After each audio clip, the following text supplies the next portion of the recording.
औरत अपने नसीब का रिज्क लेके आती है, तो शादी के बाद भी जो लोग गरीब है उसकी क्या वजह हो सकती है? यार सवाल तो कितों करता है। अल्लाह अकबर। मुझे लगता है पाकिस्तान की औरतें मेरे खिलाफ मेरा हैं। मेरा मेरा इस पे ईमान है, मैं कायल हूं इस बात का कि औरत के नसीब से रिस्क आता है। देखें, बात यह है कि ये असबाब की दुनिया है, इसमें एफर्टलेसली तो कुछ भी नहीं मिलता। ऐसे ही है। तो अगर कोई मर्द जो है वो घर में निकम्मा बन के बैठ जाए और कहे कि मेरे औरत दे नसीब दा ही नहीं, तो ओनू औरत दे नसीब दा भी कुछ नहीं लभना ते अपने नसीब दा भी कुछ नहीं मिलना, ओदे नसीब च झिड़का ही नहीं। जी, ठीक है, तो ये ऐसा नहीं है, एफर्ट्स फिर भी मर्द अपनी ही करता है। अब औरत के नसीब से मिलता कैसे है, ये बड़ी लॉजिकल बात है जी, ये आपने समझनी। कुछ औरतें बड़ी अजीम माओं की बच्चियां होती हैं और कुछ औरतों की तरबियत में कमी रह जाती है, इस वजह से उनके नसीब का फिर रिस्क कम हो जाता है। अब ये जरा समझना है कैसे। ये डिफाइन करें। अगर आपकी औरत बड़े दिल की मालिक है, वो आती है, पहले आप माँ को खर्चा देते थे 10,000, वो कहती है नरोज ये पैसे थोड़े हैं, आंटी को और पैसे दें, उनका गुजारा नहीं होगा। अपना दिल आपके रिश्तेदारों के लिए बड़ा रखती है। ये तो हकीकत बात आपके रिश्तेदारों में से कोई आता है मेहमान, उसकी खातिर तवाज़ा करती है। आपके भाई के लिए मैं आपको बताऊं कि सारी जिंदगी शादी से पहले, मेरा भाई क्योंकि मुझसे छोटा है, तो मैं जब रात में आता, क्योंकि हम रात के मुसाफिर थे, कंप्यूटर पे बैठ के सारी रात जनाब हमने वो करना होता था काम शाम, तो मैं अपने लिए कुछ स्नैक्स या कोई चीजें या बर्गर या कोई इस तरह की चीजें ले आनी जी, तो मैंने बैठ के मजे से खाते रहनी। तो पुरानों में कदे नहीं सी पूछा। ये भी अपना है। अच्छा, हाँ सही बात है, अब आ जाए, बता रहे। हाँ आ जाए तो खा ले, सो बिस्मिल्लाह, इतना तकल्लुफ भी नहीं। लेकिन मैं स्पेशली नहीं कुछ लेके आया, मैं कसम उठा के कहता हूं, जिस दिन से मेरी शादी हुई है उस दिन से लेके आज के दिन तक, जब तक हम इकट्ठे रहे, एक भी दिन ऐसा ना गुजरा जिस दिन मैं अपने लिए कुछ लेकर आया हूं और मेरी बीवी ने मुझे कदम भी रखने दिया हो। वाह, लगा ना, भाई के लिए भी। बड़ी बात है। तो ये जो दिल है ना, अच्छी दे रहे हैं भाई। ये उसके अच्छे नसीब की निशानी है। क्या आपको उसके नसीब से मिलेगा? 100% मिलेगा, सही बात है। क्योंकि अब उसका दिल बड़ा है।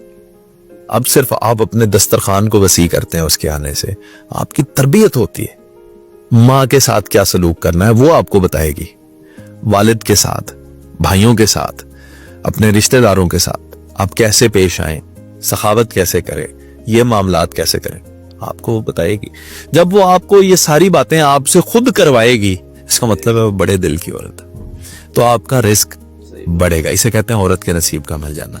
जब औरत ऐसी होगी कि आपको ये कहे हकीकत बात है। क्या जरूरत है अम्मी को 10,000 रुपया देने की, सही बात आप तो सारा खर्चा तो आप ही चलाते हैं, अम्मी ने 10,000 का क्या करना है।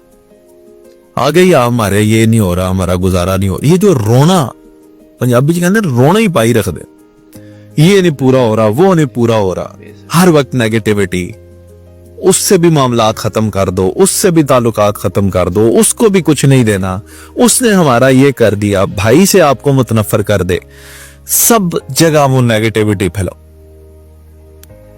उस औरत के नसीब में क्या होगा नरोज खान साहब, वो तो खुद ही तन्हाई पसंद करती है। सही। सही बात है। और फिर तन्हाई में क्या खुशहाली किसको दिखानी है। बर्तन बड़ा होगा तो उसमें खाना भी ज्यादा, रिज्क भी ज्यादा। तो वो अपने बर्तन को बड़ा करे ना। तो औरतें अपने नसीब से मर्दों को बड़ा बना देती हैं, और औरतें ही, ये उनकी नीयत है, सही सारा खेल उनकी नीयत का है। तो नीयत नरोज खान साहब जो औरत की होती है ना, ये बड़ा मैटर करती है। अगर नीयत उसकी साफ है तो उसको अल्लाह बड़ा नवाजेगा। अगर नीयत में फतूर है तो फिर कामयाबी बड़ी दूर है। फिर नरोज खान साहब उसे सोचना पड़ेगा कि मुझे क्या क्या अपनी तब्दीलियां करनी है अपनी पर्सनालिटी के अंदर, दोबारा भी ठीक हो सकती है, फिर भी मामलात बेहतर हो जाते हैं। और ये भी नहीं है कि आप ब्लेम करें सिर्फ औरत को ही, मुझे शादी भी हुई है तो मैं पहले भी वेला सा ते हुण भी वेला वा, तो मैनू नहीं, ऐसा कई औरतें मैंने ऐसी देखी हैं, साबिर, शाकिर, बेहतरीन इखलाक, खुले दिल की मालिक, बहुत अच्छा रवैया हस्बैंड वेले, वो पहले भी वेले सन, वो शादी तो बाद भी वेले, उन्होंने फोतगी तक वेले ही रहना, उन्होंने नहीं ठीक होना, ते ना उन्हों दी औरत दे नसीब दा बेबी अपना है, उन्होंने मिलना है। हाँ, उनकी लेके आ। जो बीवी है उनको उनके नसीब का रिस्क अल्लाह जहां से मर्जी हो उन तक पहुंचाता रहता। ऐसा नहीं है कि वो कसम पुरसी की जिंदगी गुजारेंगे, लेकिन मर्द की मेहनत, औरत की नीयत, ओए हाय हाय, दोनों ये कॉम्बिनेशन जब मिल जाए, फिर रिस्क नहीं रुकता। मैं कहता हूं जी कोई शय नहीं रुकती, फिर तो बहारें। शुक्र अल्लाह का अदा करे वो मर्द कि जिसके घर में मेहमान आते हैं, वाह, और वो सारे मेहमान औरत की बरकतें ये हैं। अच्छी अच्छी तुम तो बाहर होते हो, बढ़िया है। आते हो थोड़ी देर बैठते हो, तुम्हारा मुंह तो किसी ने देखना ही नहीं है, तुम्हारी बीवी उनको अच्छा नहीं बुलाती, वो दोबारा नहीं आएंगे। ऐसे ही जो औरतें अच्छा बुलाती हैं मेहमानों को, उनके घर मेहमान आते हैं, रिश्तेदार उनके घर आते हैं जहां पे औरतें अच्छा सलूक रखते हैं। बिल्कुल ऐसा। तो ये सारी नीयत है भाई, ये सारा रिस्क का वसी होने की वजह है कि औरत जो है वो नीयतन अच्छी होती है। सही, बहुत शुक्रिया।